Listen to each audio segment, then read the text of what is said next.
लिम्पियाधुरा सम्बन्धी बुझ्न खोज्नु भयो जस्तो लागेको थियो।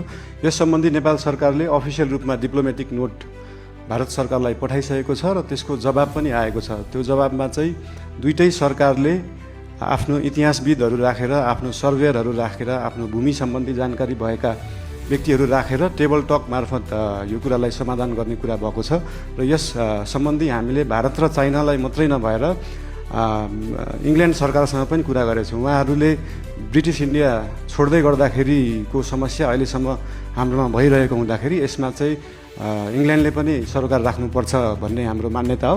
यो सबै कुराहरू टेबल टक डिप्लोमेटिक हिसाबले भएर समाधान हुने जानकारी गराउन चाहन्छु। धन्यवाद। सल्लाह र सुझावको रूपमा लिएको छु र मानव अधिकार आयोगको प्रतिवेदन मात्रै नभएर 23-24 गतेको मात्रै नभएर विभिन्न कालखण्डमा धेरै आन्दोलनहरू भएका छन्, धेरै दमनहरू पनि भएका छन्। विभिन्न कालखण्डमा भएका आन्दोलनहरू, र्यालीहरूमा भएका कुराहरूको प्रतिवेदनहरू धेरै छन्। एउटा मात्रै प्रतिवेदन छैन मानव अधिकार आयोगको र विभिन्न आयोगहरू पनि गठन भएका छन् विभिन्न कालखण्डमा।